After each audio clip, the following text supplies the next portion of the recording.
পূর্ব গুজরাট সার্বজনীন মৈত্রী বিহারের দানোত্তম শুভ কঠিন চিবর দান উৎসব 2025 সকাল বেলার অষ্টপরিষ্কার সহ মহতী শঙ্খদান ভাব গম্ভীর পরিবেশে সুসম্পন্ন। প্রতিবেদক Ujjwal Barua Mintu. Facebook blog Hoarapara new. Chattogram জেলার রাউজান উপজেলার পূর্ব গুজরাট বৃহত্তর হোয়ারাপাড়া গ্রামের ঐতিহাসিক ও ঐতিহ্যবাহী একটি স্বতন্ত্র বৌদ্ধ বিহার পূর্ব গুজরাট সার্বজনীন মৈত্রী বিহারের দানোত্তম শুভ কঠিন চিবর দান উৎসব -2025 28শে অক্টোবর মঙ্গলবার এর সকাল বেলার অষ্টপরিষ্কার সহ মহতী শঙ্খদান অনুষ্ঠান। উদ্বোধনী বক্তব্য দেন শঙ্খনিধি সুমঙ্গল খের, অর্থ সচিব, বাংলাদেশ বৌদ্ধ ভিক্ষু মহাসভা। সদ্ধর্মদেশনা করেন ভদন্ত সুমনানন্দ খের, সাধারণ সম্পাদক, বাংলাদেশ বৌদ্ধ ভিক্ষু সম্মিলনী। মঙ্গলাচরণ করেন ছাদাঙ্গরখিল পূর্বারাম বিহারের আবাসিক ভিক্ষু ভদন্ত জ্যোতিবংশ ভিক্ষু। স্বাগত বক্তব্য দেন বাবু দীপঙ্কর বড়ুয়া, সাধারণ সম্পাদক, প্রবারণা পূর্ণিমা ও কঠিন চিবর দান উদযাপন পরিষদ। শুভেচ্ছা বক্তব্য দেন দা অনিল কান্তি বড়ুয়া, সমন্বয়কারী, প্রবারণা পূর্ণিমা ও কঠিন চিবর দান উদযাপন পরিষদ। বাবু রবীন্দ্র লাল বড়ুয়া, সমন্বয়কারী, প্রবারণা পূর্ণিমা ও কঠিন চিবর দান উদযাপন পরিষদ। বাবু নয়ন বড়ুয়া, সমন্বয়কারী, প্রবারণা পূর্ণিমা ও কঠিন চিবর দান উদযাপন পরিষদ। বাবু মাধব কুমার বড়ুয়া, নির্বাহী সদস্য, বাংলাদেশ বৌদ্ধ কৃষ্টি প্রচার সংঘ রাউজান উপজেলা শাখা। বাবু বীর উত্তম বড়ুয়া, সাধারণ সম্পাদক, বাংলাদেশ বৌদ্ধ পল্লী রকেট সংঘ। পঞ্চশীল প্রার্থনা করেন মি বিজয়ন বরা, সহ সভাপতি, বিহার পরিচালনা কমিটি। সঞ্চালনা করেন বাবু অরুণ বড়ুয়া, অর্থ সম্পাদক, পূর্ব গুজরাট সার্বজনীন বৌদ্ধ বিহার পরিচালনা কমিটি ও মিস স্বরূপা বড়ুয়া। বিশেষ সংবাদ আগামী 2রা নভেম্বর 2025 ইংরেজি রবিবার ঐতিহাসিক সুদর্শন মহাবিহারে দানোত্তম শুভ কঠিন চিবর দান উৎসব অনুষ্ঠিত হতে যাচ্ছে। উক্ত কঠিন চিবর দান উৎসব 2025 সারাদিনের অনুষ্ঠান সমূহ সরাসরি লাইভ সম্প্রচার করবে ফেসবুক ব্লগ আলোকিত বৃহত্তর হোয়ারাপাড়া। সাধু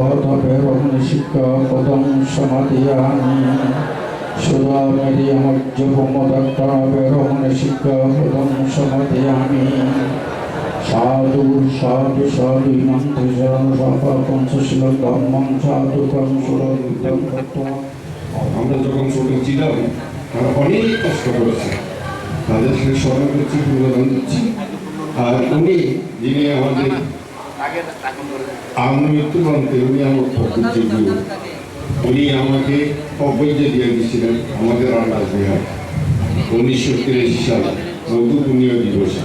সেই সুবাদে তার স্মৃতিকে শ্রদ্ধার জন্য আমি এখানে এসেছি। সকলে সুখে থাকুন, শান্তিতে থাকুন এবং যারা কালেবদ্ধ হয়েছেন তাদের যেগুলো দোকানে নিয়ে আমার আপনাদের সুস্বাস্থ্য এবং সুন্দর জীবন কামনা করি। আমি বাদানা ছিলেন মুক্ত হচ্ছে এখনো পানি খাচ্ছে। অনেকের সাথে আমি কথা বলি, আপনি কি ভালো হচ্ছেন? হ্যাঁ, বানতে সেই কথাটা স্মরণ করে যখন আমরা খাচ্ছি, আসলে আমাদের সেই বিভিন্ন রকমের রোগ ব্যাধি থেকে আমরা উদ্ধার হচ্ছি। এগুলো কিন্তু আপনারা যদি ধরে রাখতেন, আমি মনে করি আপনাদের শুধু দান বাক্সর টাকাটাও যদি আপনারা পেতেন, সেখানেও আপনাদের অনেক কিছু করতে পারতেন। যদিও সেটা একেবারে নিচ্ছিন্ন করে ফেলেছেন। এটা কিন্তু নিচ্ছিন্ন করার কারণে আপনাদের যে উপকারটা পেতেন সেটা এখন আপনারা পাচ্ছেন না। অনেক দূর দূরান্ত থেকে মানুষ যখন ভান্তের কথা শুনতো, এখন আসতো, এখানে এসে যখন একটা পূজা করতো, বন্দনা করতো, আপনাদেরই লাভবান হতো। সেটা এখন একেবারে নিচ্ছিন্ন করে ফেলেছেন। এটা দেখে খুবই একটু মন দৃষ্টিকোণ থেকে, যদি আপনাদের প্রয়োজন এটা করেছেন, সেটা এটা আপনাদের ব্যাপার। আমার দৃষ্টিকোণ থেকে সেটা আমি এখন বর্তমান সময়ে আমাদের মধ্যে আনুষ্ঠানিকতা বেড়েছে, অনুশীলন বাইরে। এই জিনিসটাই আমাদের লক্ষ্য রাখা দরকার, আনুষ্ঠানিকতার পাশাপাশি সেগুলোকে যদি আমরা আচরণ করি, সেগুলোকে যদি আমরা অনুশীলন করি, তাহলে আমরা যেগুলো আনুষ্ঠানিকতা করি সেটারই সার্থক হবে বলে মনে করি। তো সাধারণ প্রাণ উপাসিকাবৃন্দ, এই যে আমাদের বুদ্ধের যে ধর্ম, সেই ধর্মটাই হচ্ছে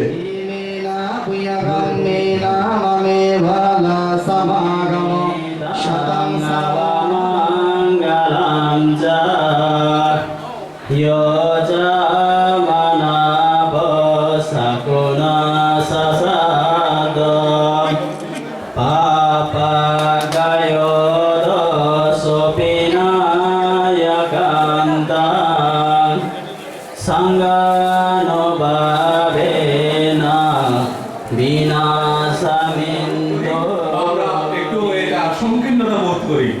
তো আমি সবার প্রতি অনুরোধ, আমার কথা বলার কথা ছিল পরে, আমি কিন্তু এই কথাগুলো বলার জন্য একটু আগে এখানে দাঁড়িয়েছি। তো সেই যুগ আমি সবাই পরবর্তী বক্তারা যারা আসবেন এনাদেরকে আমি অনুরোধ করব, আপনারা এই সমস্ত কথাবার্তা বা আপনাদের প্রশ্ন যা থাকে আপনারা আমাদের বিহার কমিটির মিটিংয়ে বা বিহারের মধ্যে কর্মকর্তা যারা আছেন, যারা উচ্চতর কর্মকর্তা আছেন, যারা সব প্রতিটি স্তরের মানুষের মধ্যে যেদিন জেনারেল মিটিং হয় এখানে সামনে আমরা সম্প্রীতির বন্ধনের জানি কোন সময় আমরা কি করব, কি করণীয়, এই বিষয়ে আমাদের জ্ঞাত হওয়ার, বারবার আমরা জ্ঞাত হই কিন্তু আচরণ করি না। আমি আর বিশেষ কিছু বলতেছিলাম, যেহেতু সময়ের একটু বিষয় আছে, আমার যদি আরো 1 মিনিট সময় বেশি থাকে, মানুষের অনুকম্পার জন্য তোমরা প্রসাদ করো। এই জন্য বললাম যে বুদ্ধের নির্দেশেই এই বালকরা এখানে উপস্থিত হয়েছে। তো বালকের বক্তব্যের একটি সূত্র আমি বলবো যে তিনি কর্ম এবং কর্মফলের কথা বলেছেন। আমরা আজকে বিকাল পর্বে আপনারা সবাই মাথায় শিবর নিয়ে এখানে দান করবেন। এখানে নতুন শিবর বোনা হয়েছে, আমরা বলছি এটা টাটকা শিবর। আমাদের পাহাড়ি বোনরা, পাহাড়ি নারীরা এই শিবর বুনন করেছে। এবারে বক্তব্য আমি পাহাড়ি নারীদের ডাক্তার অনিল বড়ুয়া, সমন্বয়কারী পাওয়ারানা পূর্ণিমা করিষ্ঠ দান করার জন্য বন্দনা জানাচ্ছি বদন্ত সুমানন্দ একটু বিদেশে পদার্পণ করে তখন থেকে একটু একটু আমাদের মূর্তিবিহার একটু গতি সম্পূর্ণ করে, তখন 2-3টি রুম তৈরি করা হয় এবং এই মূর্তিবিহার আজকে আমরা অনেক কষ্ট স্বীকার করে, অনেক কষ্ট তিতিক্ষা স্বীকার করে এবং আমাদের প্রবাসী ভাইয়েরা এবং আমাদের এই নবরূপকার আনন্দ মিত্র মহাদয় উনি আমাদের অবদানের এক উজ্জ্বল দৃষ্টান্ত। একই সাথে তাদের যুক্ত সকল মহানুভব ব্যক্তি যারা এই বিহারের ভিত্তিপ্রস্তর স্থাপনে নিজেদের উৎসর্গ করেছেন, তাদের প্রতি আমাদের অকৃত্রিম শ্রদ্ধাঞ্জলি।